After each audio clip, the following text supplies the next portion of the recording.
This is Seeds Podcast, bringing you tips, conversations, and information about applied behavior analysis. Hi, everybody. Welcome to another episode of Seed Podcast. Today, we are going to talk about ethics. And today, we are a little bit different. We are recording on Zoom because we have external guests who are not from Seed. Today, we're fortunate to have Miss Ling from Behavior Analysis Academy with us. And we also have Mr. Hong Chun, who is from Behavior Switch. We will link the organization below so you can check it out.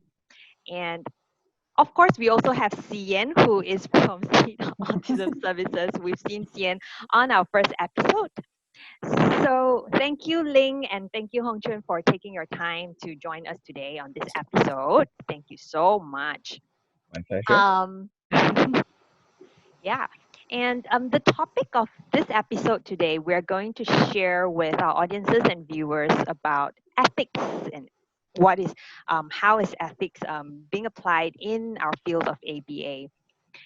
The reason why we are including this episode in our season one is because I think many people do not know that there is actually an ethics code in the field of ABA. And later on, we will share more details and discuss about these. I think personally, having these ethics codes is very important because the four of us generally, including Seed Autism Services, we serve the population of a very vulnerable population who are children who have special needs, and they do need people to advocate for them if they cannot advocate for themselves. So without further ado, we will jump right into the topic. And the first thing to talk about is what is an ethic code? Yeah. Does anybody want to share what is an ethic code, or how did the board, the behavior analysis, the behavior analyst certification board came up with one? Kind of what's the history behind it? I'll let the guests go first. Sure.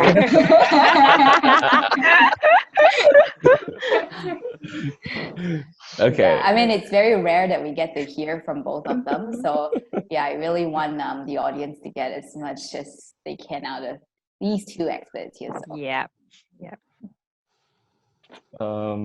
Okay. I can briefly think of what is ethics code in the sense that basically we because we consistently have to make decision in our field.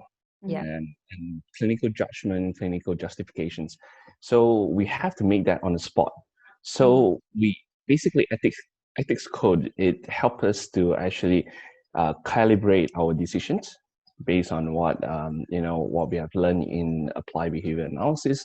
So is to consistently look at our decisions and make sure that the value, the contingency, and the rights, and also the responsibility of the client, of us, and towards the client, have been being involved in that decision process, and then to consider this as like a right directions that whenever we make this decision. So that's the summary I can make of myself.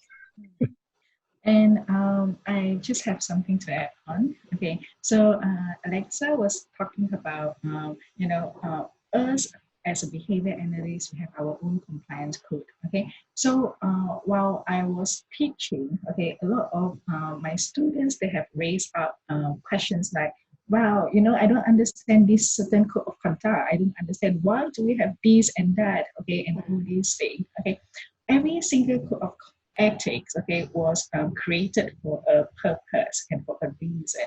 Okay, so at this moment, okay, as a behavior analyst, we may not be able to see the big picture, especially when we are in sessions. So when we are in sessions, when we have to make decisions immediately, we may not be able to see the big pictures. Like how does the consequence of our actions would affect us in the future.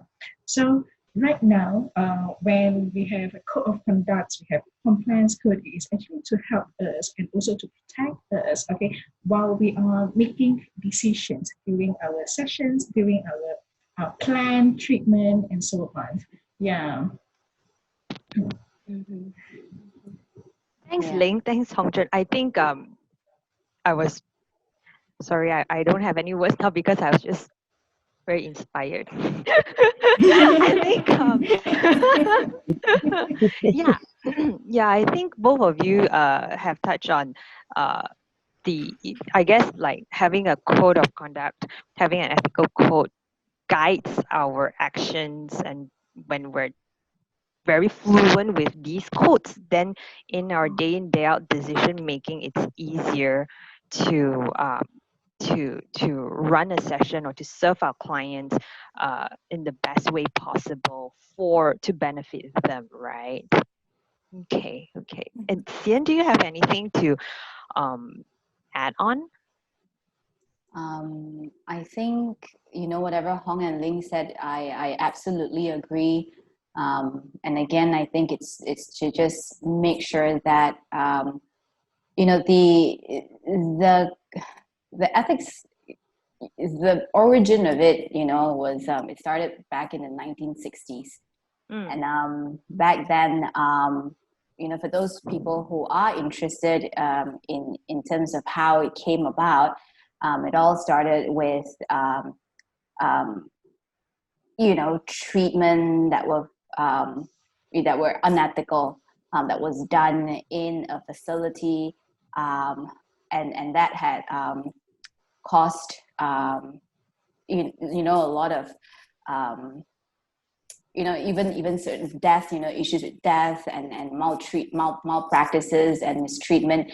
And so then a committee was formed to investigate what happened, and then then there was the need to have some kind of codes, and guidelines to be put in place to prevent that from happening, because we are working with, like you said, the most vulnerable population. And without a guideline or without these codes, there is nothing to guide our practice. yeah, And people with the best intention can still do the wrong thing. correct. So yeah, so this is just to really protect the the clients that we work with.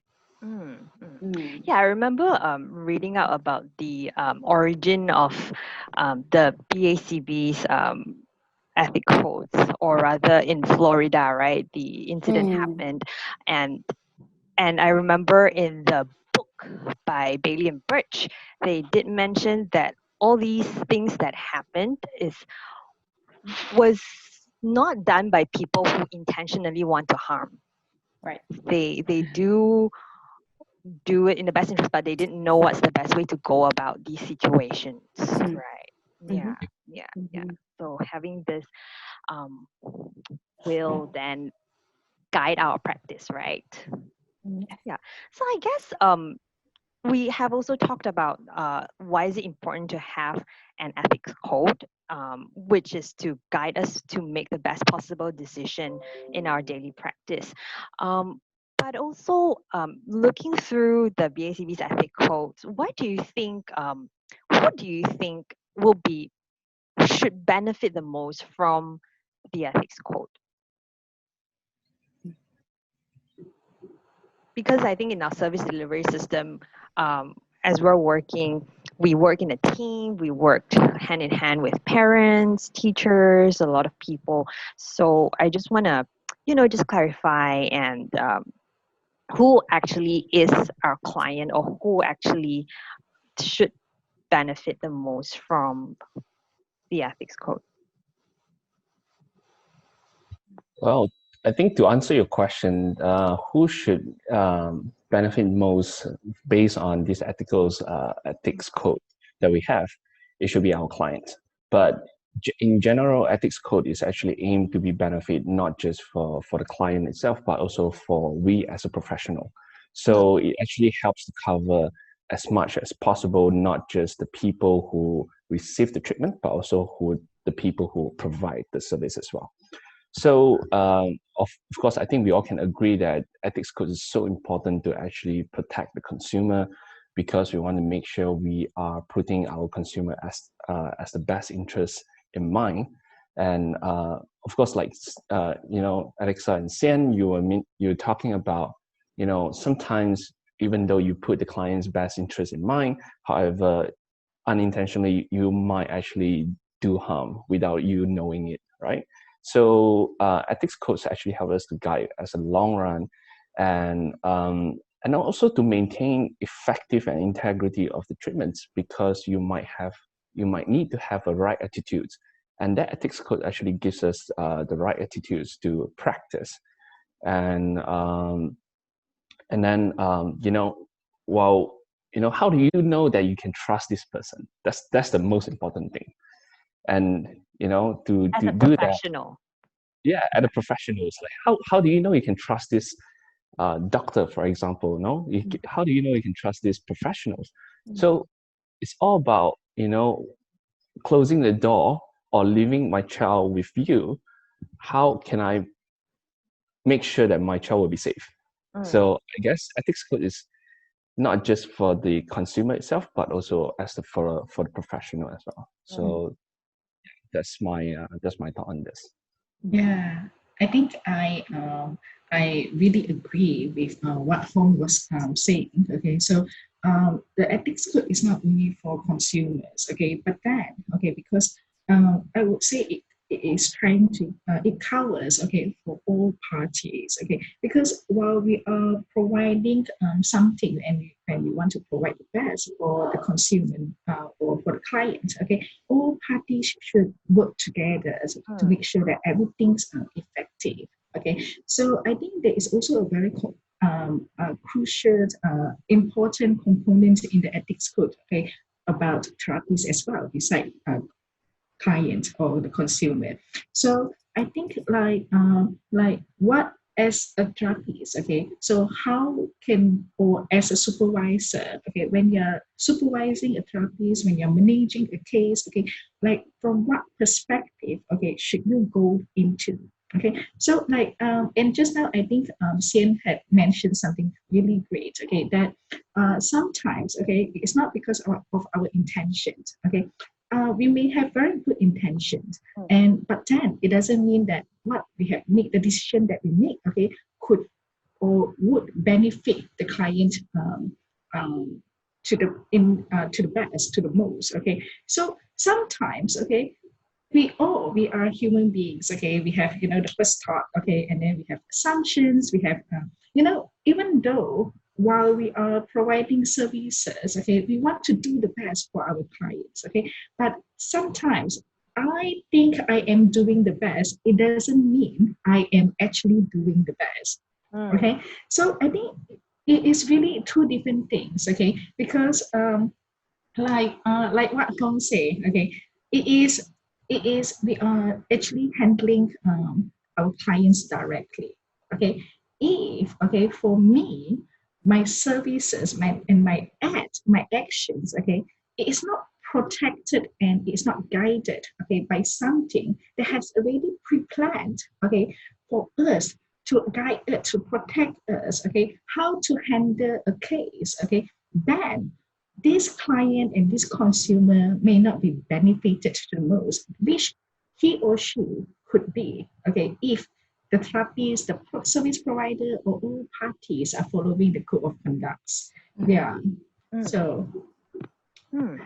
So does that mean, Ling, does that mean that if without a code to follow, practitioners may, with the best intention, then there is room for a lot of different kinds of treatment to happen within closed doors, and without an ethical code, there's just Yeah. nothing to base it on to say whether your decision or your action is abiding to a certain standards or not. Yeah, that is possible. So like right now, okay, for us are talking about codes of conduct, okay, and we all of us we are raised in different backgrounds, we are educated in different way, and we have our own different cultures, our own different habits, and so on. Okay, so while we are making a decision, okay, if four of us are trying to settle and solve or make a decision for the same situation, we may have four different solutions. Okay, so because we are making a decisions based on uh, how we have been educated in the past, okay, our learning history in the past, and so on. Okay, so while we are making a decision for the kids, if the kids, look, four of us, we have four different solutions. Okay, so how do we know that which one is the best? Okay, for the kids, if there is nothing to guide us. Okay, so code of conduct is something there that we, when we are making a decisions, when we are planning for the kids, we know that if somehow I follow this code of conduct, okay, I am going to a direction, okay, where the three of you or the rest of you may agree or who have agreed, okay, if I am using that as my guideline, guidance, my guidelines. Yeah. Mhm.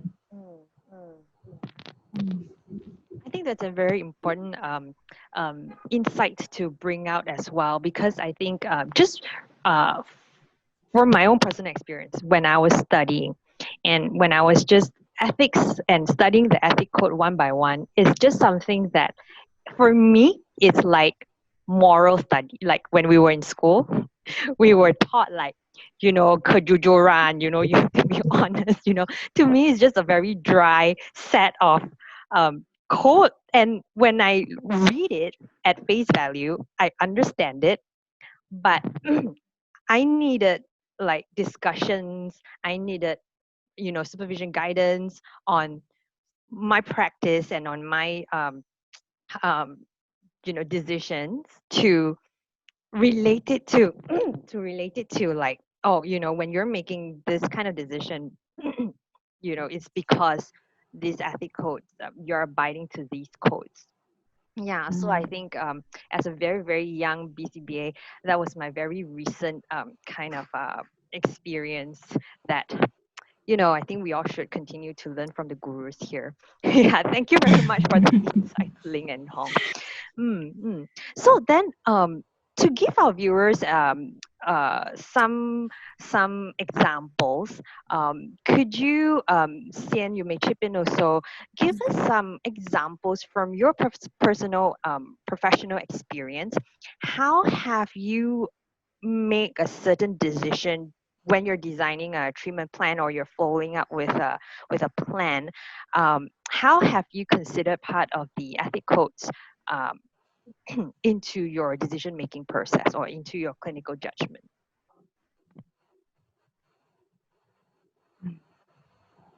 Well, I think for me, one of the reasons that I pursued the credential was because I needed guidance and I needed some kind of you, some kind of, I don't have the right word for it. Will be a right word for it. Something that guides me in my actions and in how I run sessions, and all that. And at that time, that weren't any when I found out that, if I pursue this course, they'll guide me and help me figure it out as I go along. So even when I started my coursework, I made it a point to follow the ethic codes, even though I wasn't credentialed then. So it's hard because when I was trying to figure out how to answer that question, it's not like we purposefully reference the code when something come up. It's kind of always at the back of your mind. It's kind of like, oh, okay, that's, a responsibility to the client. Okay, that's, or, to our colleagues, or, to the public. And so you always already kind of have that back in your mind. But there are times when you do need to go back and look at each of the elements, because we have 10 codes, right? And then under each code, we have all these elements that kind of further describe what that code is about. You go back to it, and then you make sure that you are that you have done that, or that you're competent in that particular area. So I think Ling mentioned earlier about like supervision. So one of the things that I had to do was supervising after I got the credential. And I know that, as a brand new BCBA, there's a lot of things that I don't know, including, the skill of supervising. So then I had to go through the code and look at, my responsibility as a supervisor. What do I need to know? And if I don't have that skill, such as, giving effective feedback, or making sure that, I am giving opportunity for my supervisees to give me feedback. So, making sure that I seek those knowledge while I'm providing supervision. So without that, it will be kind of, like Ling and Hong mentioned earlier, just kind of try and figure it out on your own. But with those in place, that these are the things that you really got to be really good at. There's no excuse for you not to be. It's there. And if you want to supervise somebody, you better do your good job at it, and do whatever you can that's mentioned in the code. Yeah. So that's one thing that I did kind of reference. And at other times with intervention, it's always, again, it's kind of like always at the back of our head. As BCBAs, we need to continue to learn. So we have to accumulate a certain kind of what we call continuing education unit CEUs in order to renew. So it's almost like every time when you go in and you learn from all these different experts, all these different BCBAs who have years and years of experiences, who have, so knowledgeable, the depth of their knowledge, it's amazing. And you're constantly also being reminded of what you need to do as a BCBA. And so we do look back at it, but it's kind of like in our head, and it's just that as we move on, you just continually reinforce that code. Yeah. So that's my answer. Thanks. Yes. Yeah, I think supervision was also one of the quote that stood out to me when I was pursuing this credential. So because I'm just not sure like how. I think it's really nice that they list out all the competencies of a supervisor should have to train the next, even the RBTs, the therapist, or the next new behavior analyst. Yeah. Yeah. What about Hong Chun? Do you have any professional experiences that you can share? I very agree with what Sien was saying. Basically these are the things that are consistently happening in our field, and in our daily life job. Every day whenever we go in, there's new clients or even existing clients that we have. So we always keep that in mind. What's how to justify with those ethics codes, and to ensure that we are actually consistently doing things, and more importantly is to learn this code, and of course applying this in the practical life. So I guess having said that, we have years of experience, but however we does still continually learning from people and keep learning, and it doesn't stop right there. As soon as we got our BCBA, we just don't stop right there. So we continually, just keep learning. So I think I can specify one of the examples that I came across. So which is we have one code here is to use least restrictive alternative. So I think one of the most common examples that during in our treatment, we have a tendency, or by maybe by human nature, sometimes we have a tendency to use more prompt, or perhaps use much more restrictive kind of procedure in our treatment without us knowing it. So probably I can give you one example here. So let's say if a child is stimming with the hand, so by human nature, we definitely want to stop the stimming hand straight away. We just there you go, fold your hands and use the physical prompt, right? So it's a very straightforward, and that this is by human nature we definitely do that. Yeah, like an instinct. Yeah, the instinct, we just want to do that. So I guess do we actually explore some other things, like for example just ask him to fold your hands without touching him at all. We don't like being touched. Like for example, if you do that and then suddenly someone just come over and just press your hand like this, so it's I mean, having said that, sometimes we does have to use restrictive methods because to protect the child. So for example, if a child is engaged in a serious injury behavior, then sometimes that instant moment we have no choice but to protect the child and also the public and the people around them. So at that kind of situations, we might want to consider do that. So it's kind of like a justification for that.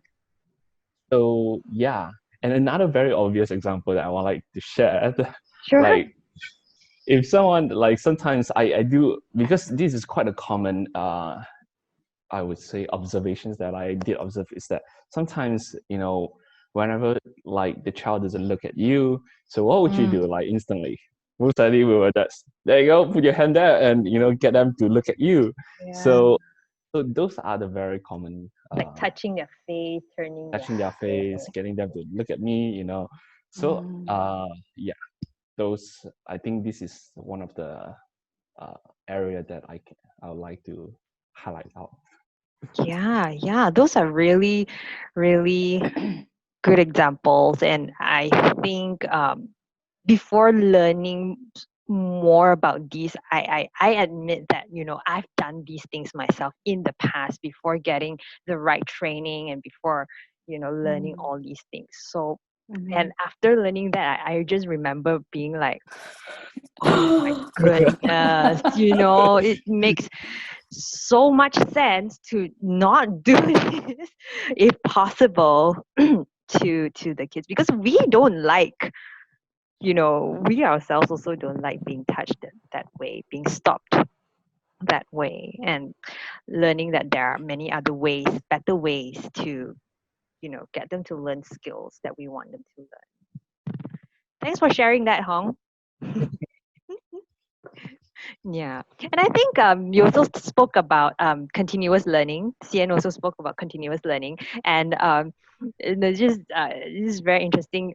Throughout this is the fourth episode. Each and every episode, unintentionally, continuous learning consistently pops up. So we covered what is ABA. We talked about the science of ABA in the previous episode, and we spoke about continuous learning. And then we've had an episode with an RBT and then a BCBA. They also spoke about continuous learning, like as one of the benefit of getting a credential or being affiliated with a board. Yeah. I think science is changing every day, and like last time, like a decade ago, even as a behavior analyst, we are practicing 10 years ago, we may be using a certain treatment, okay, but nowadays, okay, we may not use that particular treatment anymore, okay, because science has been changing, okay, and I guess this is why there is the importance, okay, of continuous learning, okay. So I have only one more point, okay, to add on to the code, ethics code, okay, that the importance of ethics code, okay. So I believe Sien and Hong, they have already covered okay, most of the areas and components in ethics code, okay, and how do we apply that in our daily life, okay. And but sometimes, okay, like when I was supervising, okay, some of my supervisors, they may take it too seriously. Like, for example, oh, look, okay, we cannot use punishment because punishment is our last resort, okay? And the child is actually putting the toy into his mouth. And they will be like, no, we cannot use punishment, okay? Now, if I take it out from that, I'm reducing a behavior and all these things, okay? So, sometimes in ABA, okay, yes, code of conduct it is a guidelines, okay, but it doesn't mean, okay, we have to focus or stress on it, okay. That is when we are able to, there is something that is more important, okay, that we have to actually stress on or focus on, okay, in the environments, like the child safety. Okay, so I guess code of conduct, sometimes some of us, we may take it as like, oh, it is our Bible. Okay, every single thing we have to do it. Okay, and then no, we cannot do punishment. No, we cannot do this. We cannot do that. Okay, but it really depends. Okay, if we also have in ABA, we have something like social validity, social significance. Okay, and we have an assessment to see which behavior to prioritize. Okay, and which should we do it secondly, and which is less important. So when we are doing ABA, okay, well, like Sien say, okay, we have our code of conduct at the back of our head, okay, while we are planning a treatment, okay. But at the same time, we have to consider different parts of ABA, and ABA is an integration of all different principles of ABA, okay. Instead of just following the code of conduct blindly, making statement that, oh, look, we cannot do this, we cannot use punishment, and we have to, yeah. So I think there are some questions that has been raised, okay, something like that, okay, during a session. So I guess, yes, it is a balance, okay, and also it is about thinking from a bigger picture, seeing the whole picture instead of looking at the small detail.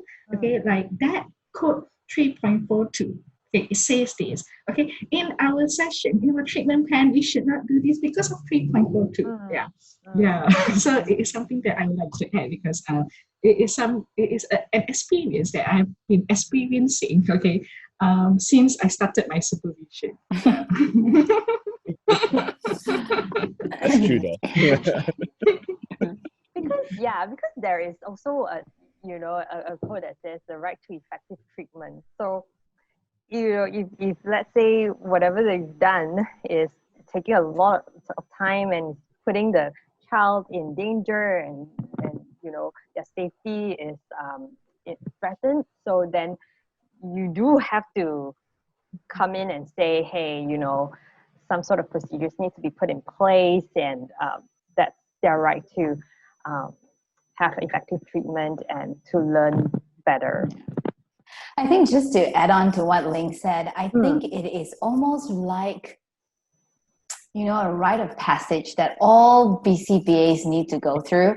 It's kind of like when you're newly minted, you have this like, that's what the code says, a couple years in and you're practicing and you're like, but reality, and so I think then you you mature, and then you realize that there's more to it than just the code.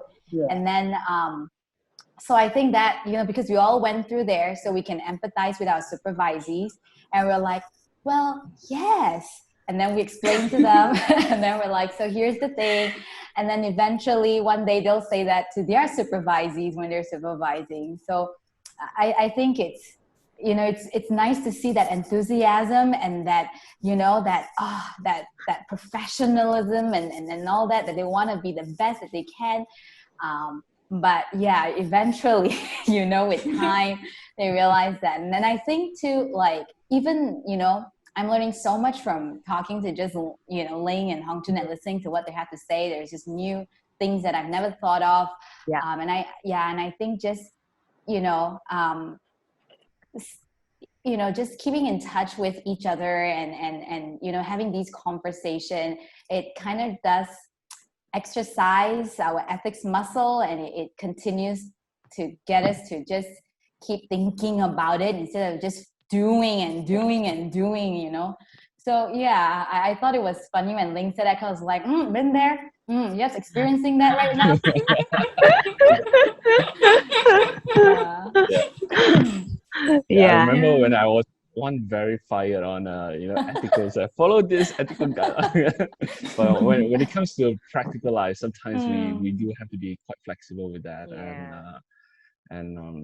Like Ling saying, look at the big picture rather than the specific of the code. That's Yes. that's really true. Yes. Just as long as, the client is protected and we have a justification of what we're doing. Yeah. All right. Thank you guys for this discussion. So then the next question is, I think very straightforward. If you could just choose, actually, I don't know. I think it's very hard also. If you could just pick two codes to share with your listener, what would that be? I couldn't choose. There's so many. Better say it before somebody takes mine. No, actually, I can't decide also. Well, if I could choose two of that, I would choose. Just out of the 10, not the small one. I think I would choose supervisory volume. Why is that? Why is that? Because the first one, supervisory volume, is that we want to ensure that supervisor can have basically supervisors sometimes at work may have to supervise therapists or lots of supervising, but sometimes we as a BCBA, partly of our role is actually to supervise this therapist. And having said that, sometimes in some organizations, they may have a lot of therapists and they only have one supervisor or one BCBA to supervise all of them. So having said that, sometimes, supervisor will be, allocated over the ratios they can handle. And it's not the supervisor's fault. Sometimes it may just purely from the organization, cut and cost and profit benefits and those kind of things. But however, as a supervisor, I think we have to voice it out to the organizations that sometimes this volume would not bring us to an effective supervision, and probably supervisor would not have any time for any therapist who needs supervision. So that brings to my second quote, which I would like to share, which is designing effective supervision and training. So if you can't supervise all therapists, technically you won't have an effective supervision and you won't have time for training to your supervisor. So, which is equally important. So imagine one of the most in-depth experience that I always come across, and I really piss off myself sometimes too, because it's that I do have experience where I have to supervise that, and then and by the time when I found out, one thing I don't like the most is by the time when I found out the child actually is on the same program for quite a while, and the therapist did not notify me, or I didn't actually come in to supervise that as well. So when I knew about that, it's kind of pissed me off, because it's like it's too late already. We are wasting a lot of time on not doing effective treatment. So I guess one of the most important thing is that we always want to ensure that we have effective supervision systems, and making sure that that we actually allocate this time to jump into the sessions, or even just check in with your therapist. Do you have any questions from time to time? It's equally important to actually find out that they need support. So, and we also have to train them to actually seek for support as well, because sometimes they're not sure. Oh, my supervisor is very busy, so I better not to bother them. That's the first instinct. So we want it. open the doors and to ensure that these supervisors that actually can approach to you at any point in time, to make sure that they can run an effective treatment, and making sure that they update you from time to time as well. So these are the two important codes that I very value. I value on these two codes. Right. And making sure, so Thanks. Because, if you don't supervise properly, the one that, don't receive the effective treatment will be the child in the end. Yeah. Yeah. Yeah. Got it. Sien, Ling, any from your side? I think I will go first since Hong is talking about the supervisor review. I hope I didn't take your. Did you have that in mind also?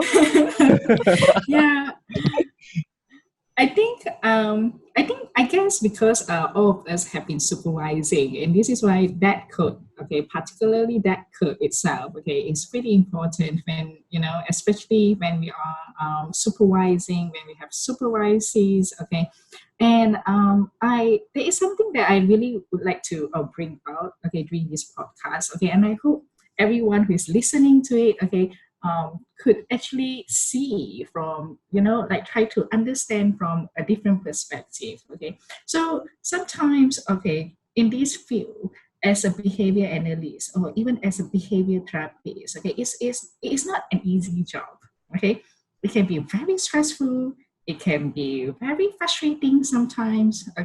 So I remember when I started in this field. Every day I start working from 8:30 and to 6 o'clock. And at 7:30, and after a piece of sandwich, I was start falling asleep. From 7, I have to sleep from at least 7:30 to the next morning. Only then I know the next day how am I going to handle all this behavior during session. Well, we have to be so alert to the environment. We have to tie our hair. If I'm doing it in this position, will the child grabs my hair and all these things, this is constantly, all the analysis is constantly happening in our mind without us even noticing. So sometimes, to a point that a therapist, or an ABA therapist, there is a point like a meltdown point. And it is actually very important for therapists to take care of their own mental health.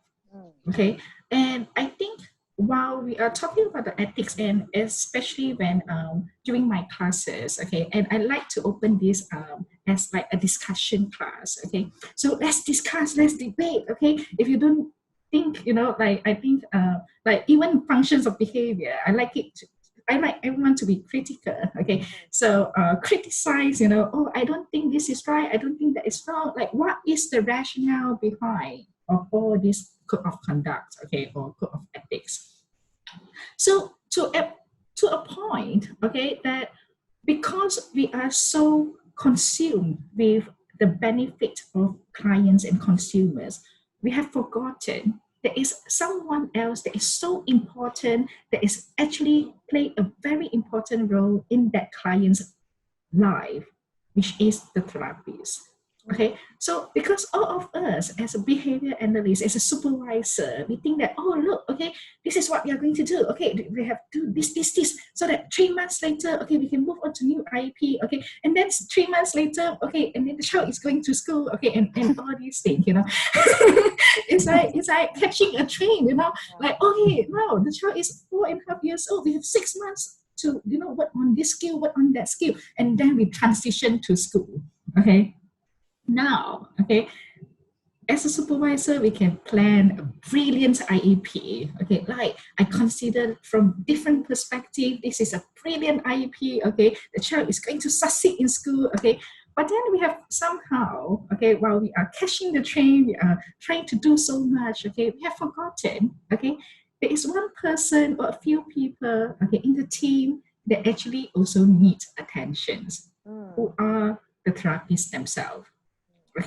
while they are trying to do so much for the kids, okay, they in this picture, okay, we have forgotten to actually take care of their own mental health, okay, until there is a boiling point, something goes wrong, and then when we are trying to find someone to blame on, we blame on these populations, okay, who we have not noticed until, okay, they reach their boiling point, okay. So I think it is really important for us as a supervisor to constantly to make sure that our team, everyone, beside the clients, okay, when the client is making progress, okay, and they are also taking care of themselves. Okay, so if you are a behavior therapist, you have a behavior analyst who are listening to this podcast, do not be so, do not have so high of expectation, trying to make sure, trying to do everything. Okay, at a point you need a break. Okay, and it is fine to take a rest. Okay, because we want to be superheroes. Okay, but certain part of our body parts, okay, don't allow us to. Like from myself, okay, my lower back, okay, and my knee, okay, say no, this is not your job, okay. Drop your superheroes job. Yeah, and I think another. I think Alexa asked for two. Okay, so I have submitted my one homework. Okay, and one more. And I think one code of conduct actually cover the rest of the code of conduct. Okay, which is the ethical environment. Okay, so in a working environment, okay, it really depends how you build your working environment. Because for you, if I'm doing code of conduct from 1 to 10, okay, your colleague will be affected and they will learn from you. Okay, so it's like, mask. I think I saw a pretty cool ABA mask, okay, online, saying that, okay, I am wearing mask, imitate my behavior. Okay, so look, everyone, we are imitating each other behaviors. Okay, if in this environment, okay, in this working environment, I'm setting myself as a model. Okay, I am following, I'm doing from code 1 to code 10. Okay, so this, okay, although sometimes we may think that we are just, a behavior analyst, it's just us, okay, alone, we can't do much. Okay, wow, when we are doing things we may not have noticed, but other people might have been imitating us. Okay, so I think a very healthy working environment, okay, or me playing my role, following all the ethics code, okay, people, especially for those who are new, who are fresh to the field, seeing us how we do our job, okay, this is the best way to actually train a therapist. Okay, so right now, if I'm a therapist, I spend 6 hours with my colleague. Okay, and it's actually better than a supervisor spending half an hour or 1 hour with that therapist. Okay, so as a therapist, if you are doing everything, okay, having a code of conduct or code of ethics as your guidelines, doing things following that directions, okay, it means a lot to everyone that is around you.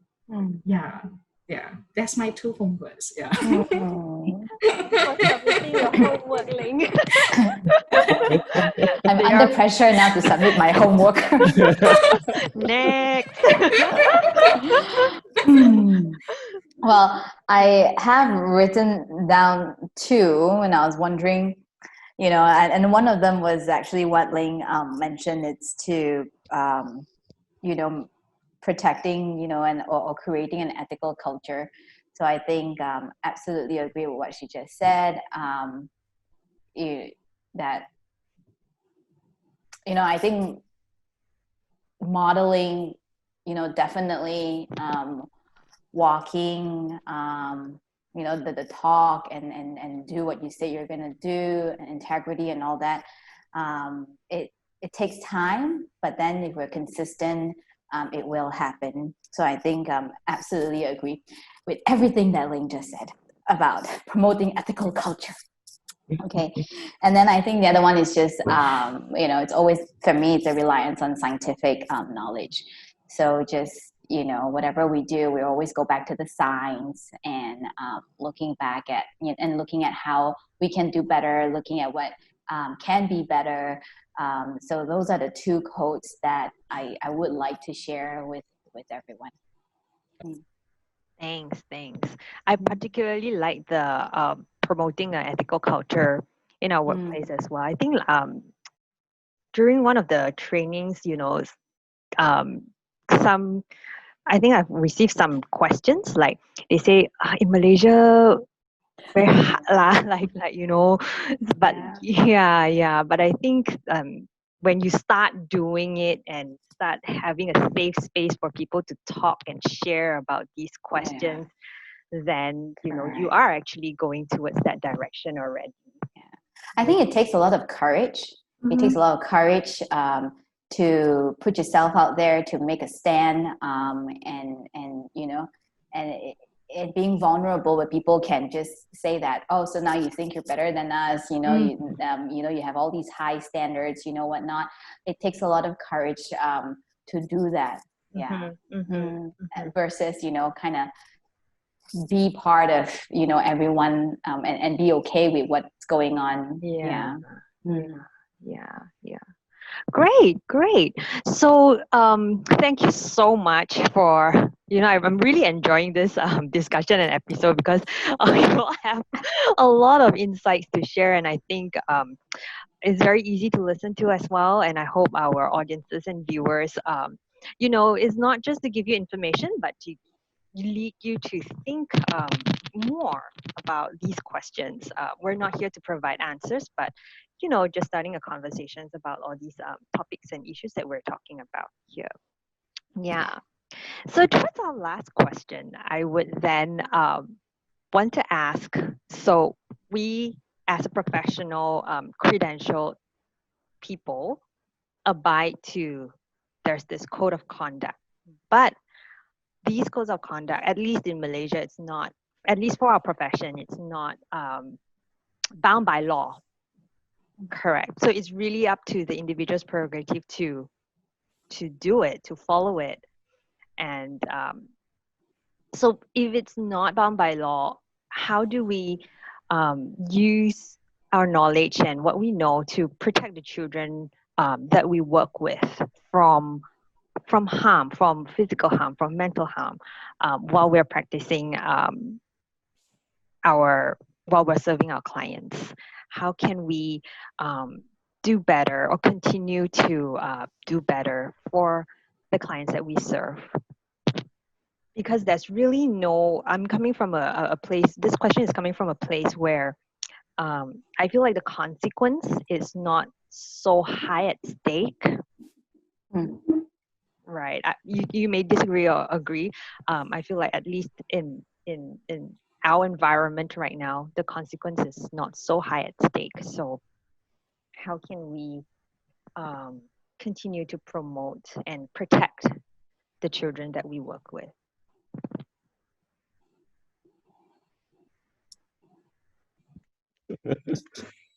Well, okay, I guess by sequence, I always start first. Yeah.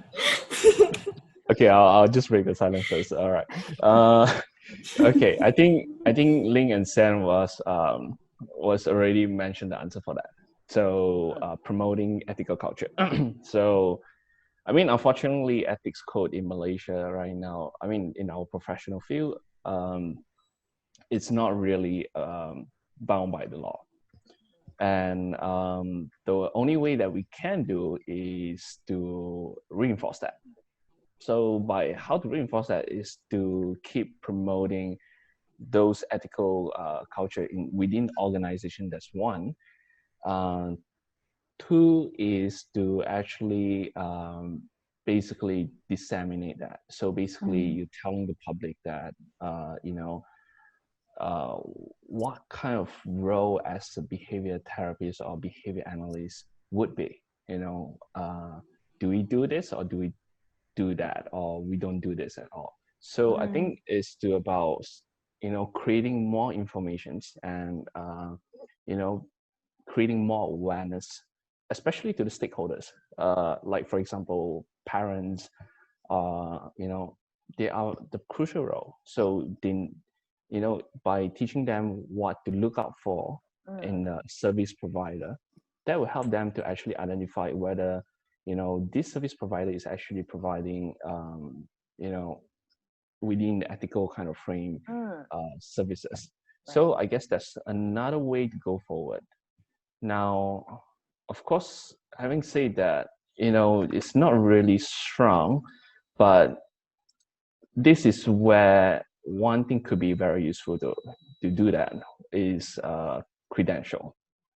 So look, I mean, not trying to promote the credential here, but having certain professional credential would be helpful as well, because these people have to, go for training, undergone those intensive trainings and rigorous training, consistently practice within that ethical frame. And what happened to those people who, with the credentials, they are bound to actually practice that with their ethical guidelines.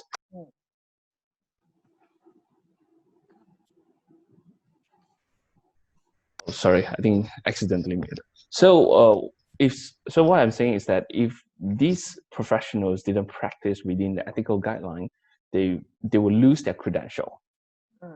So I guess in some sort of way that this credential will help to protect the consumer and to help the stakeholders to actually identify as much as possible within the organizations that practicing these ethical guidelines.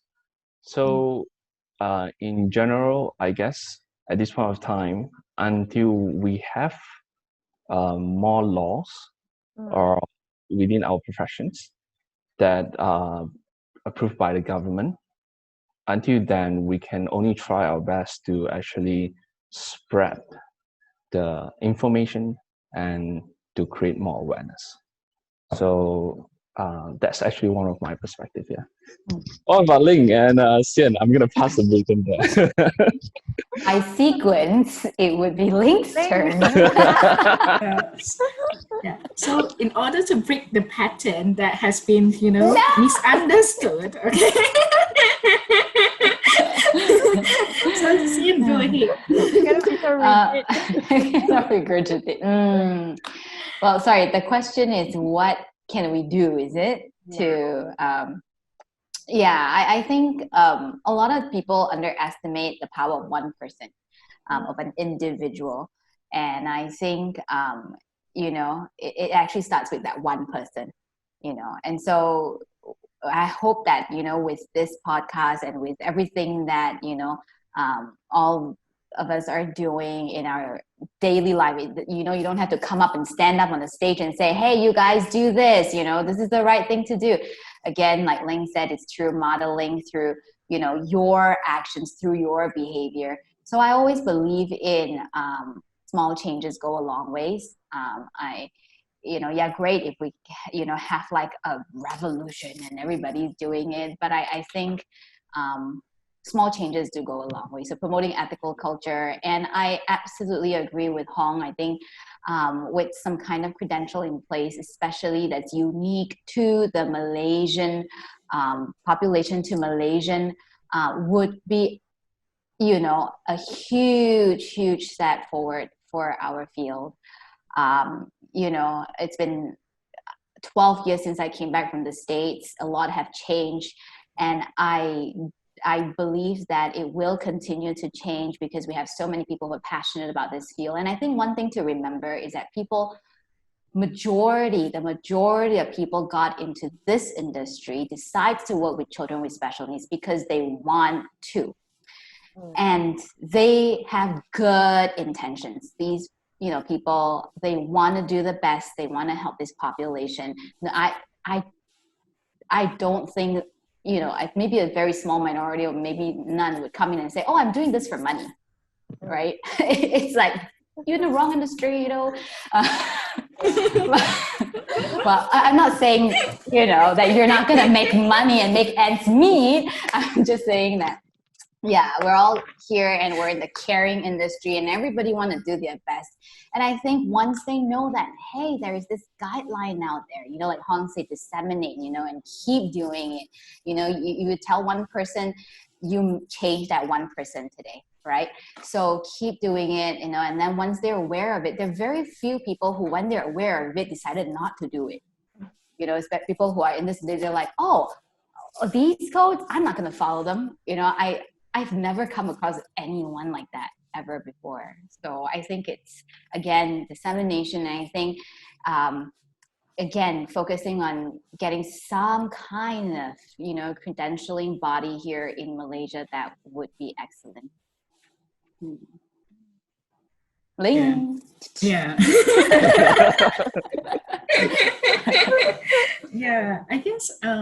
I guess Hong and Sien, they have covered pretty much everything. Okay. And I actually have nothing to add on because they have covered everything. So, but then I will just summarize the point that they have said. Yeah. So I guess like Sien said, well, in the beginning, it will be, okay, it will definitely be very difficult. Okay, so when you want to introduce an idea that other people have not been practicing, you are actually training a new behavior. Okay, while you're training a new behavior, we all know that it takes a lot of time to actually get it started. Okay, and in order to maintain the behavior, okay, again, is another stage, another phase of work. Okay, so but then, okay, if you have started that, okay, like what Sien said, okay, so right now, okay, whoever is listening to this podcast, okay, they will be able to understand why is ethics, codes of conduct so important. Okay, from these people, okay, the next day they go back to their office and they say, oh, you know what, okay, I think we have to do this, okay, because Sien say so. Well, we have to do this because, there is a rationale behind, okay? So they have been talking about the code of conduct, code of ethics, and I think it makes so much more sense, okay, if we do this, okay? So, and these people, when they are telling their colleagues, okay, things started spreading, okay? A lot of time, okay, one person will not be able to achieve a lot, but then, okay, while you are spreading the effect, okay, the effect will be included and indulged into the community, okay, and people start being aware. So not just the therapists, and slowly the consumers, they know that, oh, okay, something is there. I think I should look for it. Okay, so while this effect is spreading, okay, although in the beginning it takes a lot of people to actually providing a lot of things, providing a lot of workshop trainings and so on, but when it's spreading, okay, then it will be bigger and bigger. The effect will keep growing. While the effect is growing, okay, so when this effect is growing and we need to have it in control, it's not like, oh, look, everyone is doing different things, everyone is spreading different things. Okay, I think there is a great experiment, okay, about if I'm telling you one message, okay, you telling Hong another message, okay, and then the message slowly it changed. Okay, so right now when the effect is spreading, we need something to put it in control. How do we put it in control? Okay, that's what Hong has brought out. Okay, so if we have as an association, we have a body, okay, to actually guiding, okay, that everyone is actually, yes, when it's spreading and it is in control, is everyone is actually going forward into the same direction. Okay, there is no right direction actually, because code of conduct is created by BCBA, okay, and in Malaysia we have our own culture, okay, so in Malaysia we need our own things, okay. If everyone say, oh, we have to follow the US, but then we are not adapting our culture, it will not last. We will not be maintained for a long period of time. So when we have a body or a group of people to actually, having all these things, okay, and guiding all these people, okay, while spreading the effect, okay, that's the responsibility of the board, the association, and the credential. Okay, so I think it takes a lot of people to actually make things happen. Okay, although always, okay, if you are you want to do something, do it, just promote ABA. Okay, there are so many misunderstandings still in the market, still in the community, saying that, oh look, they are treating ABA as if it is 10 years, 20 years ago. Okay, so we won't, like, I think recently the Black Lives Matter BLM things has been so hot in US. Okay, but I think I learned a very important message from the whole uh, uh, actions, that we learn from our past. Okay, and this is how we keep learning. Okay, so science, like what Sien have and Hong they have been mentioning, science has been changing. Okay, and today, if you want to learn about ABA, learn about what ABA has changed, okay, over time. Okay, don't look at ABAs, okay, and journals from 50 years ago, 30 years ago, okay. When we are selecting journals, we are selecting items, information to study. Look at what is ABA nowadays. Yeah, so that's my summary. Thank you, Ling. Thank you so much. That's a very nice uh, way to put it and summarizing our whole episode, actually. Thank you so much. Yeah, yeah. Is there anything else that you guys want to add on? No? I Yeah. thoroughly enjoyed the Yeah. session. Thanks, Yeah. Ling. Thanks, Tong. Thank you. Thanks, Alexa. No problem. Good So, discussions. yeah, I think I really enjoyed today's discussion, and we've come to the end of our episode. We hope to generate more discussions in the future. And thank you, Ling, and thank you, Hong Chun. We hope to have you on again in our future episodes. Yeah. So, Thank you, yeah, Sid, for actually having this happen. Okay, and keep it going. no problem. Yeah, thank you, Sid, as well. Thank you, Alexa, and thank you, Sen. No problem. So in this episode, again, we have Sien, principal and founder of Seed Autism, also a BCBA, and we have Ling from Behavior Analysis Academy, also a BCBA. She trains a lot of behavior analysts and RBTs. And also we have Hong Chun, also a BCBA from Behavior Switch. Check out his channel on Facebook, YouTube. And he is actually in Dubai, and that's why we're having this Zoom session today. Thank you very much, everybody. All right, thank Thank you. you. Bye bye. Bye. Bye-bye. Bye.